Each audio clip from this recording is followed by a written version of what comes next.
Good afternoon. On behalf of the Beachcombers, the 50th anniversary of that wonderful little show that came from this small town on the west coast of BC, I'd like to welcome everyone to the 50th anniversary reunion. With me, you all recognize him instantly, the wonderful Constable John. Uniform, I think, is moth-eaten today, so he's not wearing it. I would also like to thank everyone who is here with us in person and those who are joining us online. But I think first what I would like to do is introduce two people that are very much part of this show. We have Corey Douglas joining us today. If Corey, would you please come up? Now, I don't know, you will remember Corey as Pat John's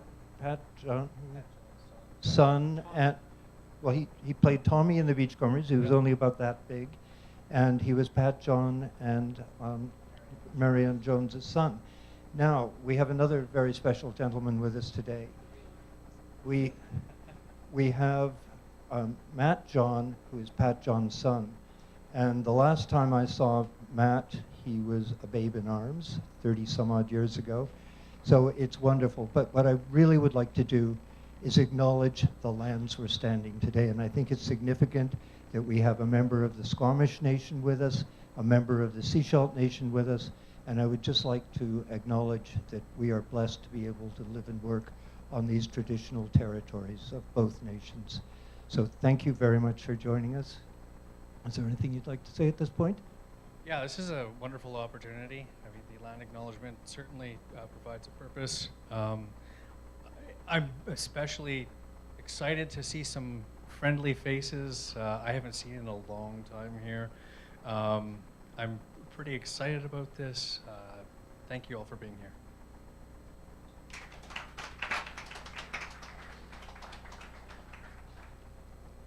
It's rather nice to be back at home. It's good to be back in the Gibsons area and welcome by friends and family.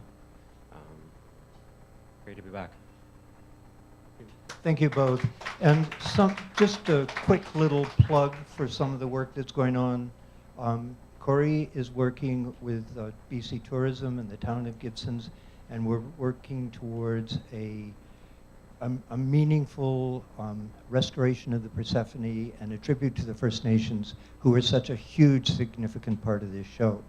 At this point, this guy behind me here, he's just chomping at the bit. He's saying, when do I get to talk? When do I get to talk? Jackson, it's yours. Well, thank you. It was an idea that David and I came up with probably should have been longer ago than it was. Again, I want to thank you for the work you've done to put this together in such a quick time, and also our technical crew. It seemed like a good idea at the time to do a streaming. Hi. So that part is neat, but it's so wonderful to be able to be here and see these familiar faces. It was about a year ago, maybe within a week. PJ, Pat John, and I, Bobby Park, and Nancy, we got together. It was the first time they had actually got together, and we sat in that booth right over there, and we just talked. We told stories, and it was one of the things I'm so happy about in my life we were able to do. We're obviously we miss Pat so much. We love him so much. And he's, I sense that he's here. He's probably in that same booth. This time I'm going to make him pick up the tab. But it's so great that you're here. And there'll be more on PJ later on in the day. Well, and you made the front page of the paper. Yeah. There was that wonderful picture that actually I think was circulated worldwide on Facebook in Friends of the Beachcombers with the four of you together. It was interesting that again, we never had social media when we did the show, but PJ's passing just opened up the floodgates for people's memories, their feelings about relating to PJ, about their love for him. There was many PJ crushes on Facebook, and it was wonderful that, and I hope he realized what an impact he made for Canadians and for people all around the world. Tracy Lundberg's book, Birdie. Yeah. all about someone coming to Gibson's to meet Pat John. Okay, so you now this is the political side of it. No, we're not doing politics. Oh, really No not? politics today. Oh, No, really? no, no. Because in my program we have introducing. Well, okay. It's No, okay. sadly, Actually, Mayor in case Beam. you're knowing, I'm going to vote for David twice, even though I don't live here. Is that legal? Okay. Well, as Barry Yannick used to say, make sure you vote and vote often. But no, sadly, Mayor Beamish couldn't be here today. And one of the things that we, a couple of years ago, it seems a couple of years ago now, BC Ferries stepped up to support the restoration of the Persephone. And the past CAO of BC Ferries came up to make the dedication, and Mayor Beamish came and spoke. And he talked about the power that this humble little show has had around the world and the people that it's brought to this community and the friendships that it's built. And, you know, as he said, and you look out there right now, there are people standing with their cameras taking pictures of Molly's Reach, and they'll post them and they'll go around the world, look where I am, Gibson's, I'm at Molly's Reach. And they won't let me in because they're having a 50th anniversary for Beachcombers. So come back tomorrow, 8 o'clock. But it's huge, the impact the show has had. So on behalf of the town of Gibson's, welcome. You know, as a sign above the door says, welcome back, but it is really wonderful to have you all back in the community. I'll keep it brief. Thank you. Thank you. Now I believe we have a video. We do have a video of the, no, it would be the BC Ferries. Oh, okay. You want to do that No, one? no. No? You do the. Do you do that? You go Well, ahead. sadly, the people in the room can't see it, but the people around the world, hopefully, You can explain it as it comes. on. Anyway, if we can run, it's the BC Ferries Restoration Pledge. And we have Brittany Broderson, who's with us here today. We gave her a script. She pulled Nick Orchard, who's with us. He was with us from, Nick was with the original show, but then he also came back and did the two movies in 2000 and 2004. And he very kindly allowed us to pull footage from you. You said, take what you want, Nick. It's all good. In fact, one of the beautiful pictures of Pat John I lifted from that movie when we were shooting over on Ragged Island. Anyway, it's the pledge from BC Ferries to restore the Persephone. So if we're good to roll that, that would be great. 30 years ago, the Beachcombers went off the air. However, for almost 50 years, the Persephone has sailed into living rooms in Canada and around the world. In Gibson's, the series still lives on. Years of hard work on set and on the waters of Howe Sound took their toll on this character vessel. Since the end of the series, there have been efforts to restore the Persephone. Because you're not going to be able to see it in the room on this tiny little screen. If you just go YouTube, BC Ferries Persephone Restoration, it's there. You have to endure a commercial first, but it's all good. Now, do we have something from the MP, Patrick Wheeler? You know, Patrick and our MP and our MLA were going to be joining us today, and both of them, they were both yesterday at the First Nations Walk with the Seashell Nation, but Patrick got called away to an event in Vancouver today, which is sort of a heavy scene, so we excuse him from that. And poor Nicholas has recently had some surgery, and he's in worse shape than I am, so he declined. Really? Is that possible? Maybe. So, do we have those to roll? Thank you. Congratulations on the 50-year anniversary of the Beachcombers. Beachcombers is one of, if not the most watched Canadian shows of all time, and it not only put Gibson's, the Sunshine Coast, and Howe Sound on the map, it put Canada on the map as a show that was watched all around the world. Beachcombers also reflects the cultural and ethnic diversity of our country and was one of the first shows to star an Indigenous person and reflect some of the Indigenous culture that we have. So I just want to thank everybody that's there that worked so hard to put this show together, and I hope you have a great celebration today. Thank you, Patrick. You know, Patrick has helped a lot in the last little while. We're always constantly talking to to Heritage about maybe getting a chance to see other episodes of the Beachcombers, the ones before 1985. And Patrick's been very supportive and has actually set up a number of meetings with Heritage that we've had. And that's a work in progress, but we're hoping that we'll be able to see some of the early things. I mean, Bob Park. I mean, people don't even know he's in the series anymore because he's not doing the ones before 85. So Bob suggested to me that we better put those on. Okay.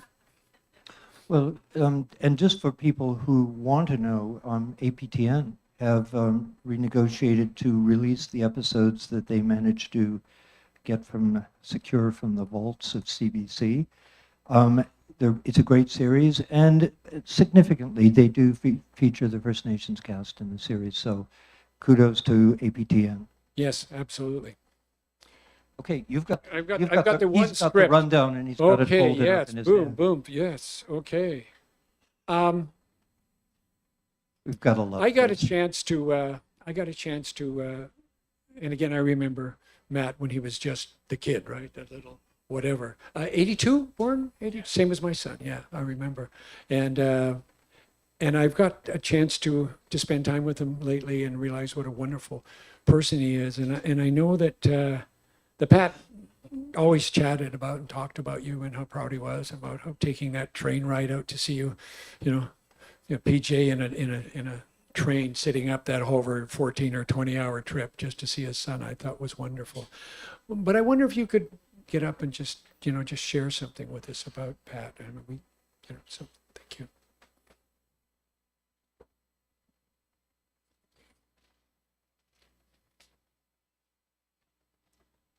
Yeah, you were going to think about the thing you were going to say. Have you got oh, there you go. In this new world of these kids nowadays, right? It's not pieces of paper anymore. It's their phone. It's their phone. Yeah, I know what that's like.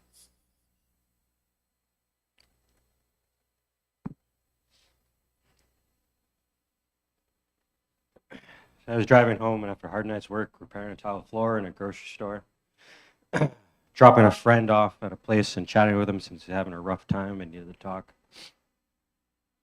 Sudden urge had me drive by a place in Windsor that I have memories of my father the last time he came to visit me on the train. As we shared the laughs and swapped some stories, my phone went off. 5:30 in the morning, I found out the world had lost a great man. My father had passed away. I'll share with you now a poem that spoke to me, and I feel the Dad will want us to hear it. When I Go by Donna Ashworth. When I go, don't learn to live without me, just learn to live with my love in a different way. If you need to see me, close your eyes or look in your shadow when the sun shines. I'm there. Sit with me in the quiet and you will know that I did not leave. There is no leaving when a soul is blended. When I go, don't learn to live without me. Just learn to look for me in the moments, and I will be there. My father was a very humble man. I never seen the impact that he made, and not just on Canadian television, but something felt around the globe. On his journey through life, he couldn't fathom why so many people treasured him so, despite so many of us trying to explain it to him again and again. I'm sure now he's watching all the outpouring love and support from his family, friends, and most importantly, his fans. He understands now. I will always remember the man who slept on the floor beside his son for the first night home from the hospital and make sure that I was breathing. My father is still with us all. He never really left. Forever is a part of us all and the lives that he touched, treasured in our memories and in our hearts. I see him everywhere I go in my hometown, Seashell. I felt his presence while out fishing and digging for clams, something my father loved doing. He's out there in the water with me. If I listen closely, I can hear him whisper, "Welcome home, son."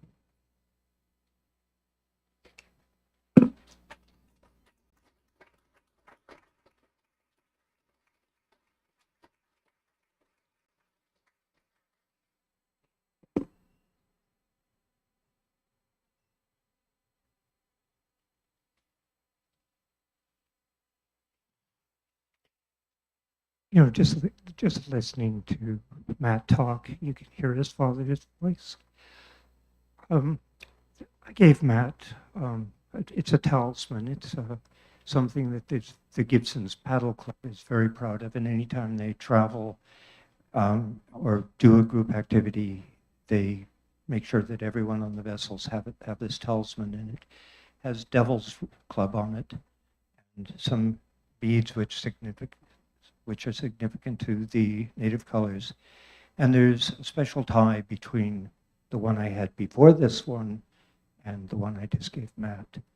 So it's to protect him on his journey in this life and the next life.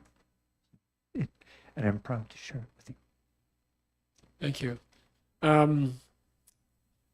My favorite Pat story is actually, it was related to me by someone who was writing for the TV Guide. They're interviewing Conan O'Brien in Los Angeles. And Conan, they were talking about the writers that he was from Vancouver. Conan said, "Oh yeah, my buddy and I were up there for Expo, and we watched this show called The Beachcombers, and we thought this Jesse character was the most incredible person and actor in the world. We just had to meet him. We had to shake his hand." So Conan O'Brien went down, he asked someone, "How do you get to Gibson's?" And someone said, "Well, you can't drive there, you have to take a boat," meaning a ferry, but he thought you could only take a boat. So he basically gave some money at Sewell's Marina to someone to take them over here in a boat. Then once they got off here, they walked up here and they go, "Okay, so we asked someone, they said, "So where does Pat John, where does Jesse live?" And someone pointed up the block or something. So he, in fact, and this other guy knocked on all the doors asking where Pat John lived. And then they finally found the door. And he said, in his words, he said, "I opened the door." He said, I said that we were Hollywood producers and we wanted to put him in movies. And I guess Pat just smiled at him. And then we shook his hand and he said, Conan O'Brien said, "That was a defining moment in my life." And then years later, when I found out about that, I asked PJ about it. I said, "Did you remember that, like, this tall, red-headed guy coming to your door in like 1985, 86? And he said, "A lot of people came to my door in 1986. But yeah, Pat's with us all the time. And of course, that makes me thinking, as you know, looking back behind me here, there's a lot of people I wish were here right now. And last night I was thinking about it, so I put this, just some pictures of people that aren't here with us today. And one of these things where I was desperately trying to find some music. So the only thing I could think of is maybe a low version of our opening credits. So if we could just run that.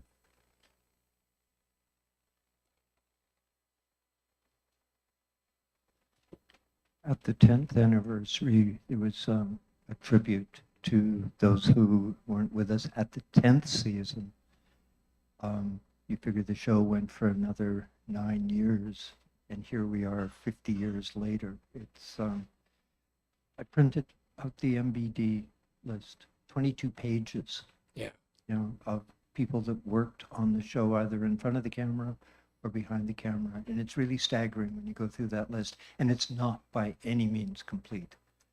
Yeah, actually in a weaker moment last night too, I did see, I got a copy of the 10th anniversary celebration that someone had edited. And it was so strange to see what that world was like in, I guess, 1982. Yeah, I guess that's when it was. 82. Yeah. We brought the Piper up here. Everyone piled on it, went down to a reception at the Holiday Inn at the Harborfront. Here we go.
Yeah, it's there's not a day I don't go by when not thinking about it. Again, with this new world of social media, people are constantly reaching out, asking about shows, and I'm lucky of one of the lucky ones because actually a person here in the room, I won't say their name because I'm sure they'll get in legal problems about it. Ended up getting me access to a number of the old VHSs of the show, so I've been able to take a look at some of those shows and remember how darn good the show was. It was really good. It was way ahead of its time, and it's funny. I think I've seen somewhere where they're showing it right now, and they explain. They say, instead of saying comedy or drama, they go comedy, drama, satire. Like we did it all, right? We did it all, and oh, everything. There was no sacred. It was wonderful that way, and let's hope we get a chance down the road to take a look at other ones. I could really get him into trouble here, but I won't. Okay, yeah, actually, you know what? Oh, I know you couldn't. Neither one of us wants to get in trouble. Okay, so Just a quick you know, question. go ahead. Because we had asked if there were some people who were joining us. We created an opportunity for people who couldn't be here in person. So, Great. I'm going to explain this, and maybe we can switch that around.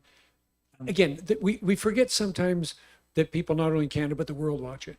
And when you get the Facebook site and you get someone reaching out from New Zealand, that's magic. And Bevan is just wonderfully smart. He's a school teacher. I think he's an ex-punk rocker, so that makes him okay in my books, right? If you're an ex-punk rocker and you like the Beachcombers, you gotta be great. So he's been wonderful. And so maybe if we could, that's kind of fun. Is he actually listening to me as I'm setting him up? I could get in trouble. I guess we don't need to see him. We can just hear him, right? You can crank up that volume. Well, I wonder what time it is in New Zealand. I have an app. How would It's you know? tomorrow. Oh, so it's already tomorrow. Good. You can tell me who won the baseball game. Doesn't work like that, Jackson. Here he comes. Here comes Bevan. Hey, can you hear me? No, Bevan is smiling like he is. Oh, he's waving. That's he's waving. great. It's Bevan here from New Zealand. No, but every someone How's it going? Sorry, I don't know the results from baseball. we can hear you now. Thank you. Well, thanks for dropping by. What did we figure? It's in the middle of the. It's tomorrow, in New Zealand. Thank you for doing this, and maybe you could just share a bit about your relationship. It's tomorrow according to you. It's currently nearly 10:30. Good. So maybe explain a little bit about your history with the Beachcombers. It's kind of unique.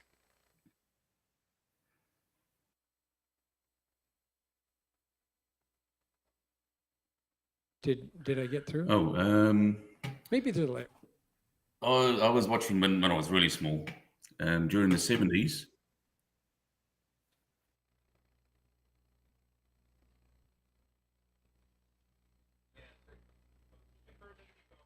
Keep going, There Bevan. is a bit of a delay, so it makes it sound a little bit fragmented. Yeah, but I was watching during the 70s up till about 82, and watching the Beachcombers. First of all, fantastic scenery that sort of drew us all in, and it was really something quite novel for us to see Indigenous faces on your TV screen coming to us, telling Indigenous stories, and there was something that we were fighting for. We're fighting to see Māori faces, Māori stories, and portrayed in a sensitive way. So that was quite special to us and meant a lot. When you tell that story about how you looked at that obviously through the Indigenous eyes, but realizing that at that time New Zealand hadn't done that, and you knew that maybe it was possible for it to happen. I mean, has that happened? Has the Indigenous stories been told now in New Zealand?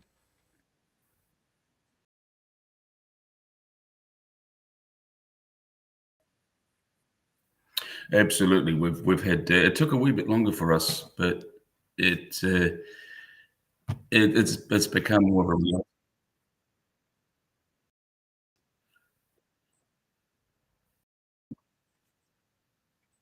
Oh, I'm hearing myself coming back now. Um, it's we've had a number of series with Māori News Channel, Party in Parliament. We've had a number of avenues, and it's within our education system. We promote Mātauranga Māori, which is education with a worldview as well. Really, and we've talked about this before, the most important thing is we're planning on having an event. So the delay's becoming a little bit shorter. We're hoping to have an event, and I think we've chatted about this before, next June. You did say that you're going to put it in your bucket list, your thing to do, and save that date. And I'm looking forward to buying you a Persephone when you get here. No, not the boat, just the drink. Okay. So thank you very much. I'm looking forward to tasting it. This Persephone beer sounds interesting. Thank you very much for doing this, Bevan. The one thing about Gibson's, you'll never go dry between all the breweries we have and the distilleries and the great water. Yes, it'd be great. Thank you again for doing this.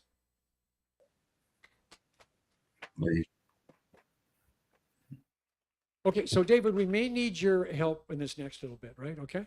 Okay. You may have to turn this. You do so good TV work. People, when you used to tell people you were on TV, you didn't mean you were actually holding them. But turn this around because we're going to actually have some of the original cast come up here. But I thought maybe we'll get them up first, and then I'll show you their original picture, their photographs, right? Their resume pictures from the series. Okay. First of all, I'd like to call Nancy Chappell. Now Nancy is kind of unique. We call her the first Nancy? Margaret one. Yeah, Margaret one. We should get you a mic too. Oh, there you go. Thank you. Oh, just hi. Now you did the show the first year. You started filming in 71? Yep, started filming in 1971 and was there for the first year. Absolute wonderful time. So how wonderful was it? Why don't you tell us? Now, have we got this picture? Can you see? Oh, good Lord. Let me see here. Let's go around here. We got to get that picture. It's the cast picture, and it'd be Nancy on the list. There you go. You look, you haven't changed at all.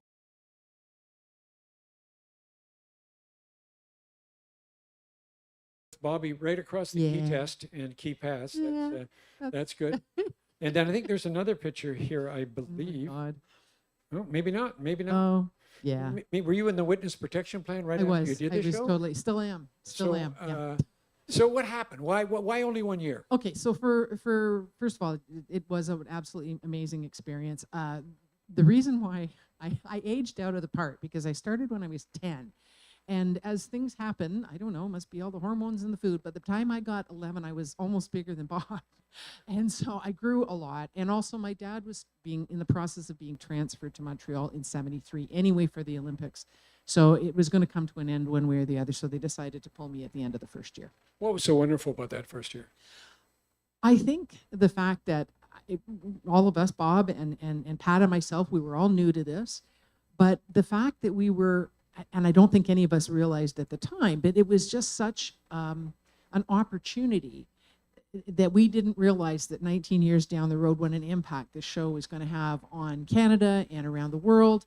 And we were just so lucky to be in on the ground floor. I particularly feel extremely privileged to have been on the ground floor learning from actors like Robert Clothier and Ray Brown and Bruno Gerussi, of course. And I was bitten by the bug.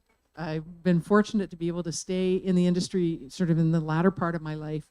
And just being part of this wonderful, wonderful experience that is so quintessentially Canadian. And it's just been a real pleasure. Stay up here, though. Where is Bob Park? Where is Bob. Oh, here he is, There right he here. is. Come on up here, Bob. It's my brother. Was it, My big brother. it was Huey, huh? Still taller. So, 71 you started? How the heck did you Yeah. get into this? I mean, what did they... A1, I don't know how I got into it. obviously, because you don't know the mic. Oops. Okay, go.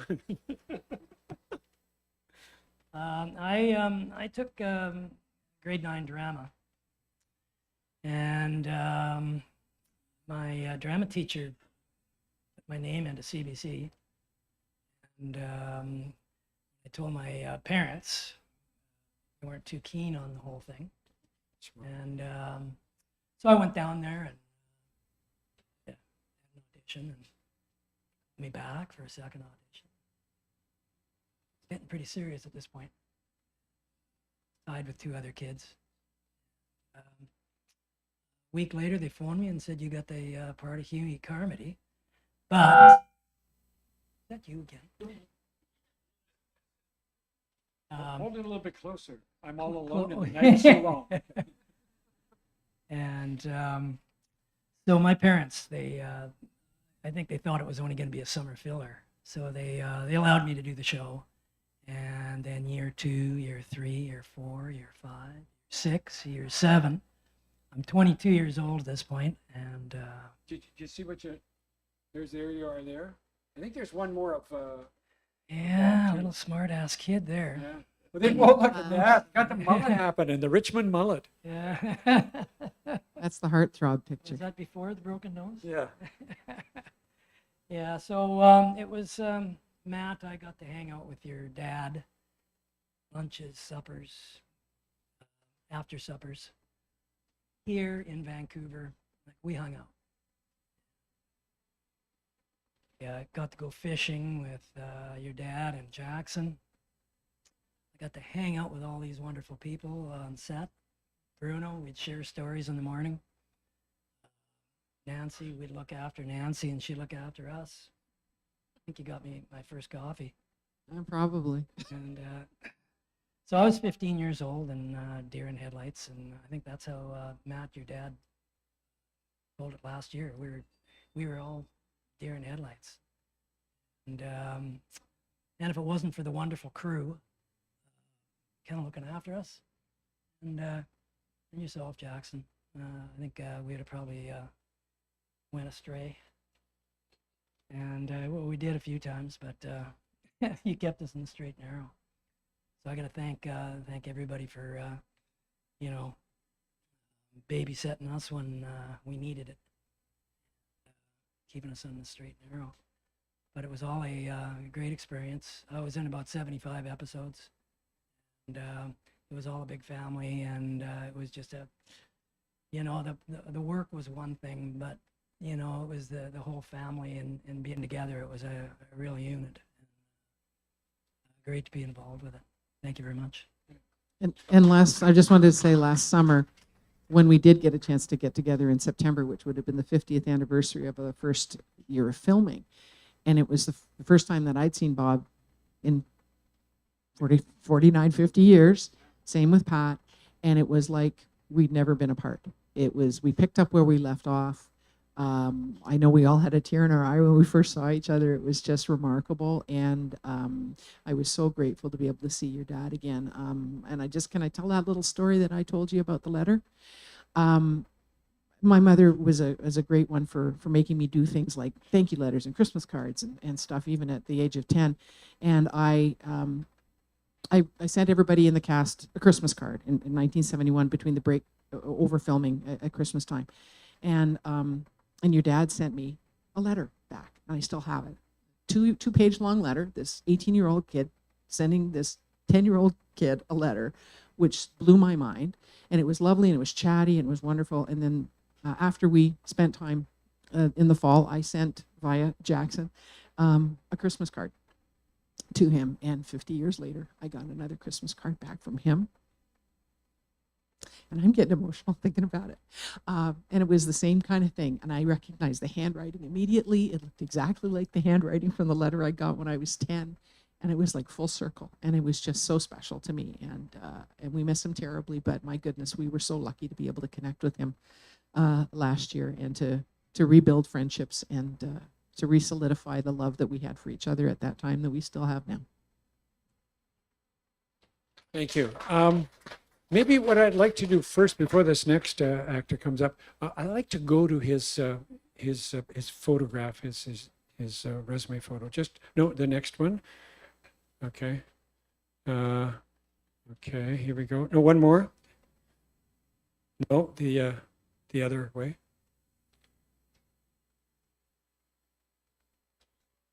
Corey. Oh, Okay, so I want you. Let's maybe show the audience, and then Is Corey Douglas? Could you maybe Come just on up, Corey. step up here for a Yeah. sec? And I don't think he's changed, but it's you know. Corey, as we talked about earlier, Look at that hairdo. I know, good do happening. Yeah. Got that smile. I happening. had that before I came here and I got a haircut. Wow. So, how old were you when you first started the show? Well, I thought I was 6 when I started. My wife kindly reminded me that I was 8 when I started. Oh, trying to fudge that age. I thing. was, Okay. yeah, totally. I was. 8. I mean, what was it like? Were you involved in theater? How did you get it? How did they? I think it was chance. I think there were interviews. I don't know if it was just in BC or Vancouver, but they were interviewing young Native men or young Native boys. I don't remember the process at all, but apparently I came home. I told my parents that I was going to be an actor, and my parents thought I was fibbing, of course, knowing that I was an actor already. So yeah, came home with the news, and yeah, it's been brilliant. It was a great opportunity. So, what do you remember about those times? To be honest, I think, you know, we talk about truth and reconciliation, and I bring that up for the purpose of, you know, the opportunity of just living a completely different lifestyle. I don't know how many people are aware of what the reserve life is like. It's not very easy, and you know, Pat John being the trail blazer that he was, I think with what he had done here, provided me with said opportunity to do something different in my life, and it was life changing. You know, we talk quite often. We hear this story about growing up really fast. Yeah, I had to grow up really fast. Alex back here, Apples, yes. yeah, we were talking about how bratty of a child I was on set. But, you know, we kind of had a good chuckle about that. Like I said, I had to grow up really fast.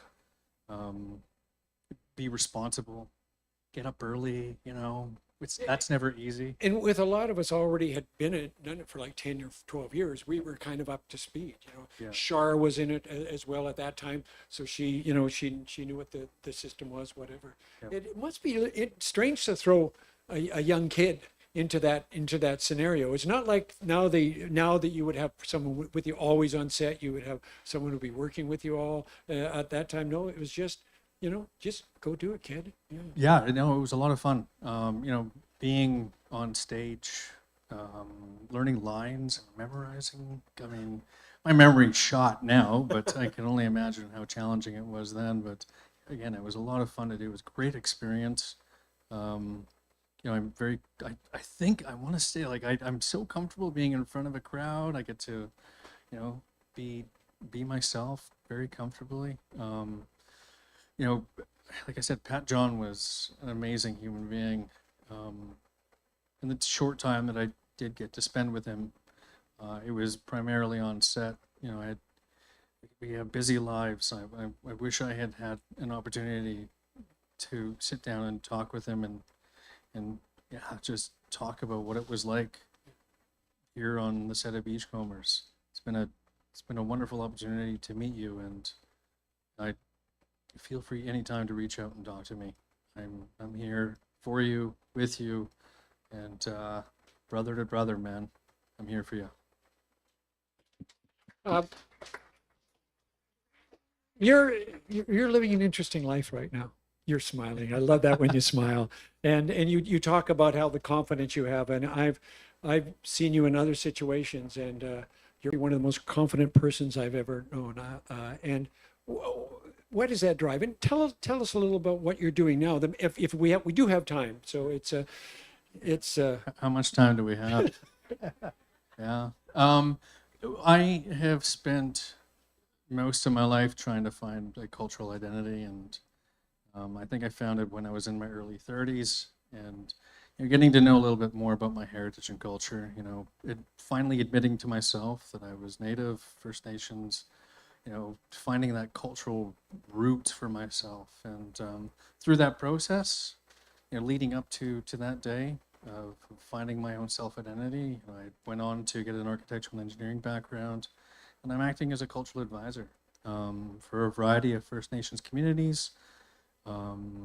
As mentioned earlier with Councillor Kroll, and I'm here doing some work back here in Gibson's.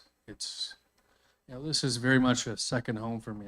I grew up here, and to have an opportunity to come here and do some work, acknowledging our host nations, Squamish Nation.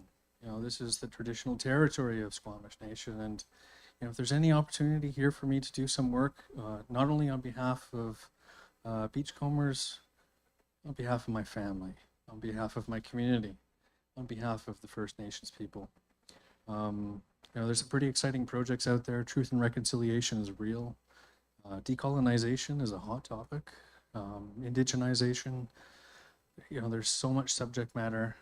Again, I don't know how much time we have, but it's been quite the journey. I'm really excited to be back here, and I look forward to working with the town and seeing how we can revitalize a culture here in Gibson's. Thank you. Thank you, Corey. Thank you.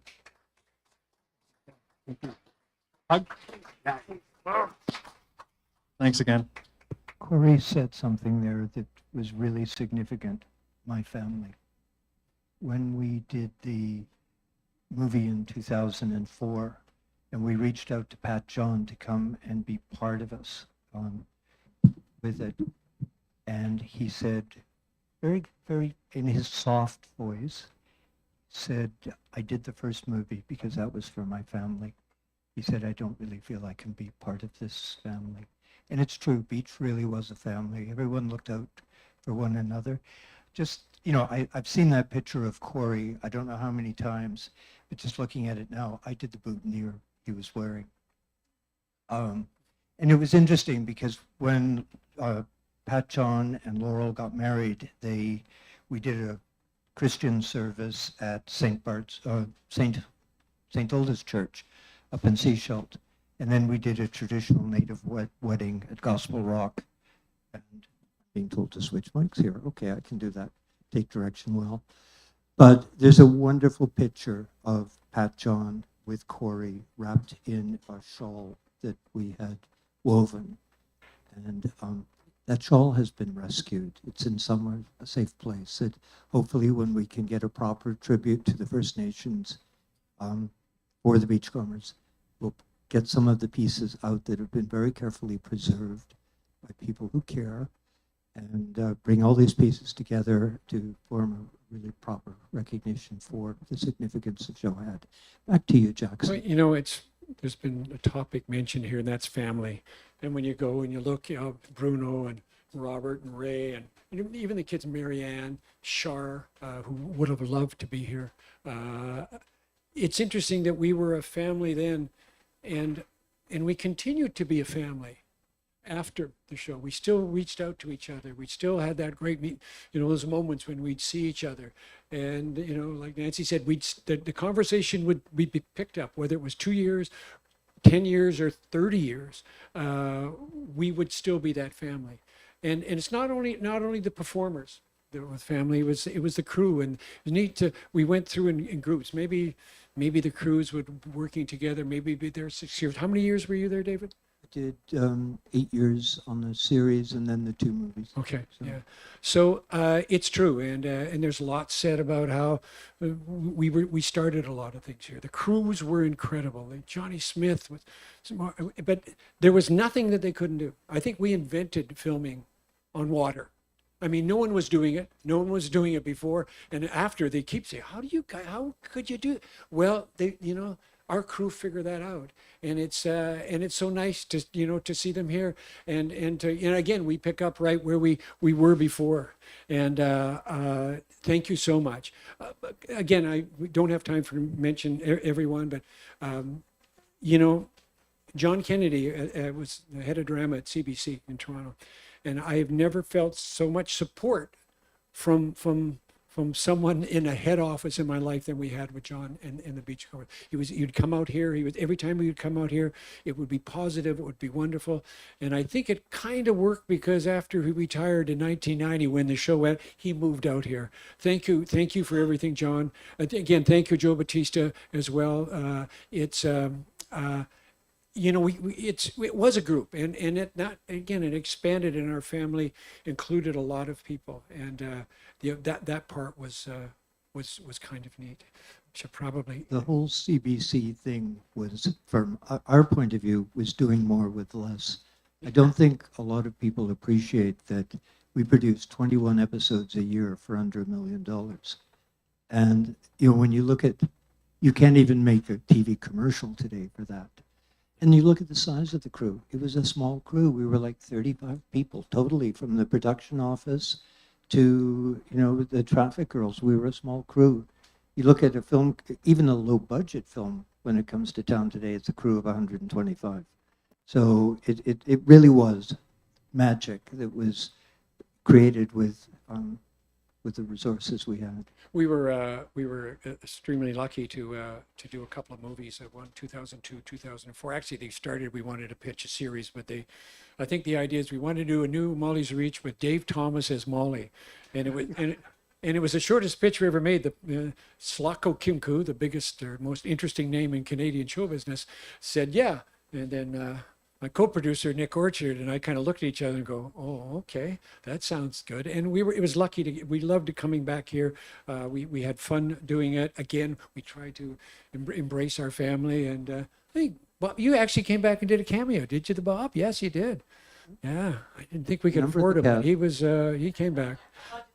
But it's budget cut. But it's a neat thing, and Beachcombers is still, I was saying to Nick earlier, there's always talk about, doing. I think it's interesting. A lot of people talking about let's go remount the Beachcombers, and I said, where were you in 2002, 2004?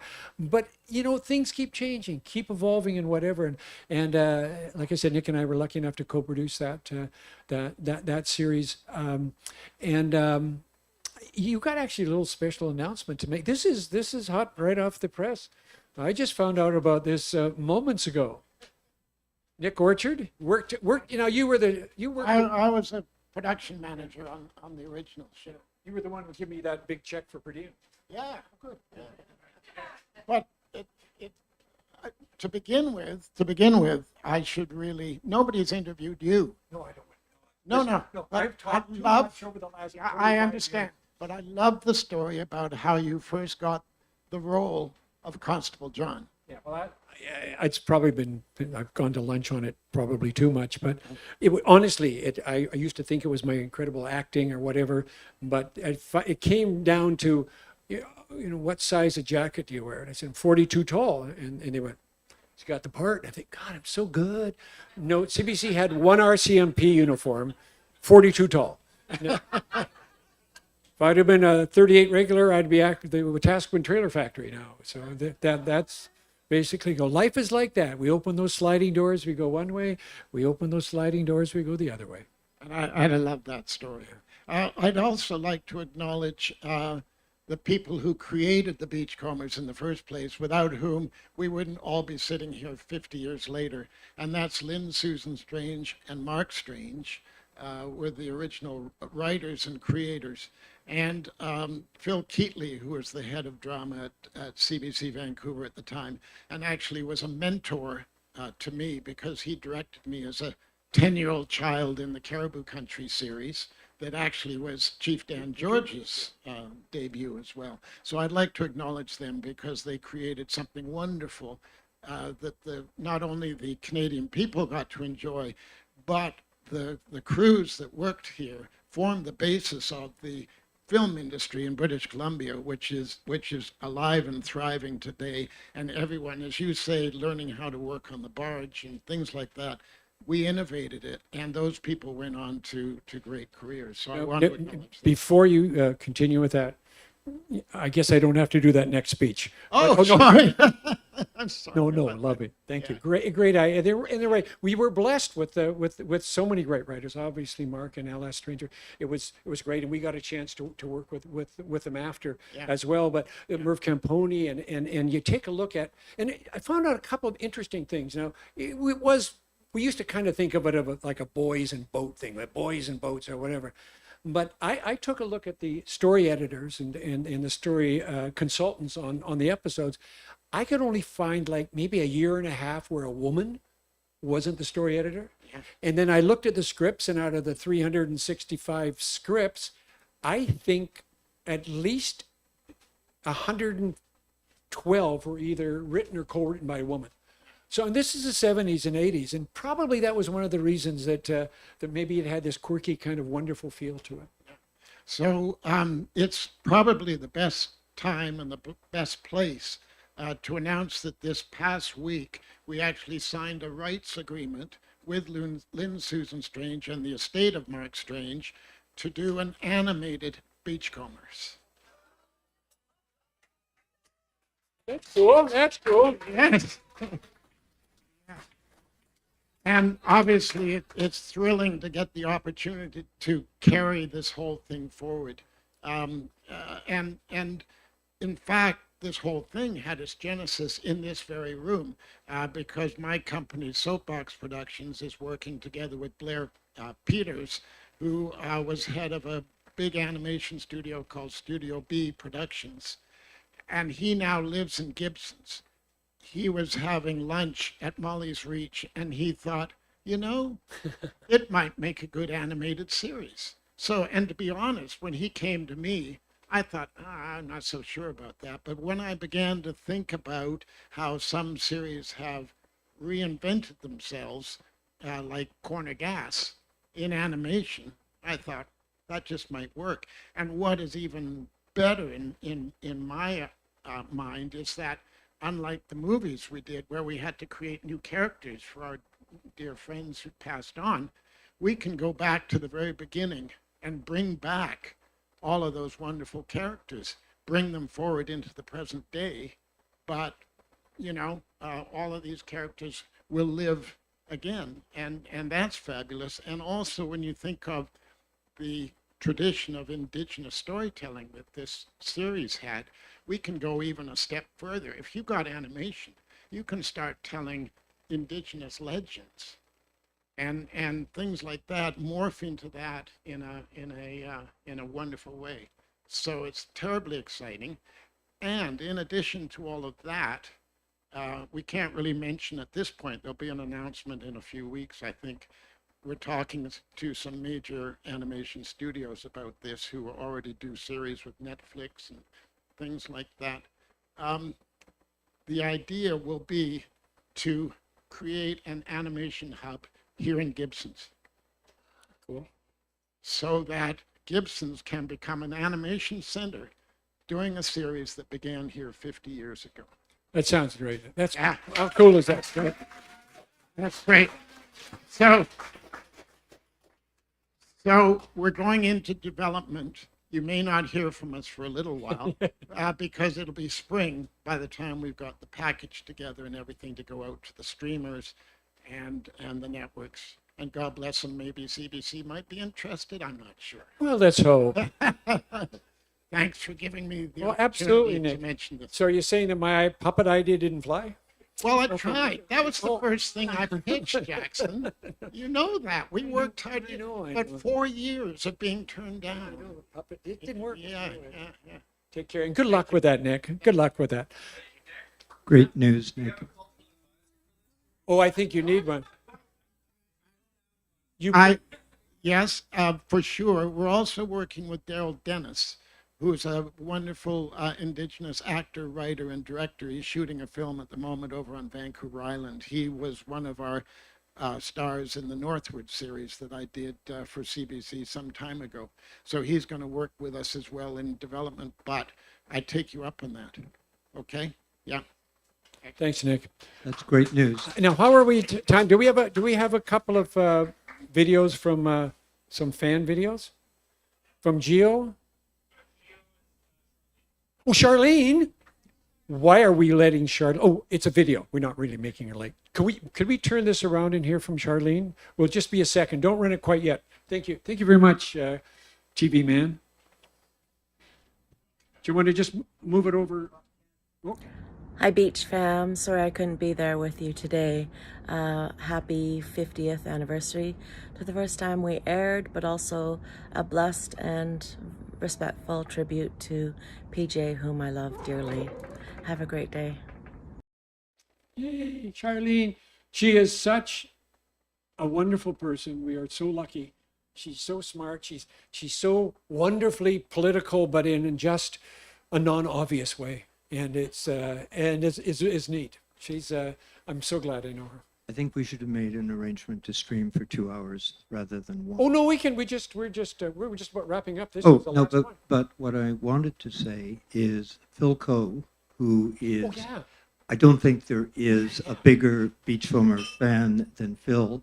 And I was trying to get a hold of Bill Wouterloot, who's sitting in the back of the room, so he could get my car keys from me, so that he could go and get what Phil has gifted Oh, to really? everyone It's here. Take a little longer then. Yeah. You want me So to pad no, because of the gift? if we could pass But that's Bob, that's pass the keys to because Bill's been my chauffeur today because of my gimpy leg. You But know, Bill, being the amazing person he is, he has done a bumper sticker, Beachcombers at 50. He's donated one for everyone here today, and they're also going to be available at the museum. I'd also like to acknowledge Dan Phillips, yeah. who, you know, over the years of Beachcombers, like many crew, many cast, we had a lot of production designers. And Dan, I don't think, well, there was Mike Bolton, who did the series from the beginning to 1980, and then Dan took over in 80 and 82. And Dan took the design of the series to a new level. Like the energy he put in to the series, I think it literally cost him his marriage. It was, he was so committed. And he did the artwork for several of our t-shirts. A couple of years ago, I approached him to add Beachcombers BC to the t-shirt design that he did for us back in the 80s. And again, they're available at the local museum. But Dan would have liked to have been here. He sent a graphic that he did for us, and I don't know if Taryn can bring it up. It was just a picture of Dan today, a picture of him with the original artwork that he did for the series. But he really did take the design concept of this series to a new level. Well, and now while we're waiting for your car to be delivered, I just want to quickly talk about something that we really would like to get involved in. This is a secret. This is really involved in for next June. And Paul, yeah, do you want to come on a little? Sunshine Coast Tourism, Paul, it's been, I can't tell you what a big fan he is and how lucky the government is to have, Paul, as a part of this. When we talked originally about getting Corey involved, Paul was just all for it. When we talked about planning something for maybe June 16th, maybe a little bit on the shoulder season, where we can invite the world. And I mean invite the world. You know that sign outside, welcome back, like you mentioned. Yeah, I think a lot of people want to come to, and it's a fan. So we want to get all sorts of things that are going to do a bit of a fan fest over a couple of days. It'd be quite exciting. And we talked about the t-shirts, and I remember talking to Corey and Char's daughter about doing some designs. I thought it'd be very cool to have a new generation of Beachcomber design. And I just want to run a couple of what we used to have. Now that's a nice t-shirt. And then there's. Well, while you're doing that, let me at least acknowledge Jackson Davies here. I met Jackson at a tourism conference, and he was speaking about film tourism very eloquently and advocating for Gibsons and the Beachcombers. This guy has been a tireless advocate for the show and Indigenous reconciliation. So I want to acknowledge you.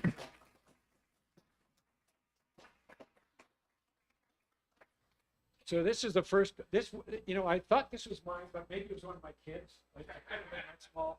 That's the iconic one. And then this was another one. Now, you probably even know who did this, or did you? That was done by the graphics department. This is another Dan. Okay, which I always thought was kind of fun with a Persephone. But the idea of inviting the world, telling stories, all sorts of wonderful things we can do, with tourism, and the whole thing started with me. And I think I've told this story. I got a call from the provincial government that they had something called the BC House in Turin, Italy, during the whatever Olympics that was, '06 or something like that. And they said, oh my God, everyone was walking into the BC House and asking about the Beachcombers. I said, we have to realize the Beachcombers played in Italy, played in Germany for probably longer than it played here. And every day after school, these kids would come home. So there's generations, because heck, they had probably, maybe they bought about 10 or 12 years of it, a couple of generations of kids who watch this show, watch the characters and watch this beauty and thinking, that's real. That's not a set. Let's go and visit it. And I guess anyone that's working here can probably tell you the stories about people who walk in the door and say, oh yeah, we're from whatever. This was on our bucket list. And I think we can invite the world. I think that Paul's going to help me do this, and we're going to Gibson's has always been on the map, but maybe it's a chance for people to kind of come and learn a bit more about not only Gibson's, but Indigenous stories and the whole area, because Molly's Reach was in the town of Gibson's, and the people who live here were characters in the show. They still are characters, and I think that's a wonderful thing. We love Gibson's. It's so wonderfully real. Well, and for the people watching this at home, I mean, we're looking at a world-class view, which pretty much sells itself. So, yeah. Well, I'd like to thank you for your help up to now, and we'll just keep that conversation going. Thanks, Paul. To the marvels of technology and part of our larger Beachcombers family, the dark blue T-shirt with the log with the original Beachcombers logo, through, as I said, through family and crew family, Steve Sleep more specifically. Murray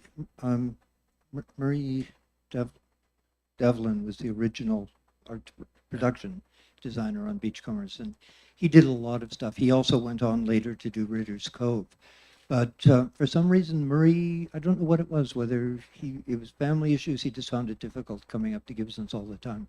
So Mike Bolton was his assistant art director, and Mike just took the reins and off he went with it. But, huge kudos to the design crew and the production crew and the lighting crew. We all know what a joke lighting is. Nothing's light about lighting.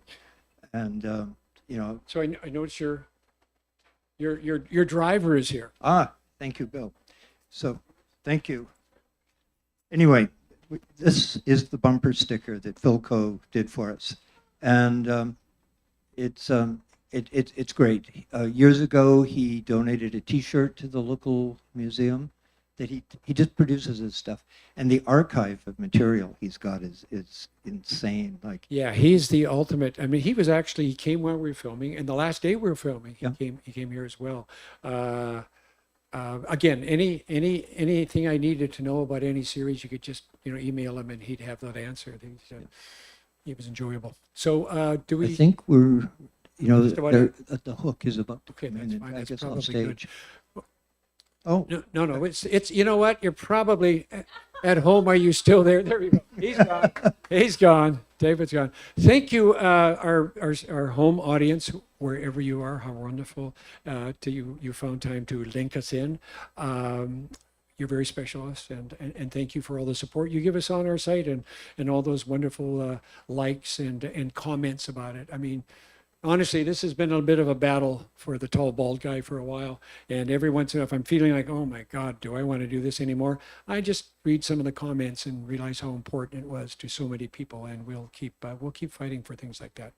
So this will probably Before you wrap up, what would be really nice if one of the cameras could just take a nice pan of the room, because I think it's really important to see all the wonderful people who have gone to the trouble, dealt with getting to Gibson's.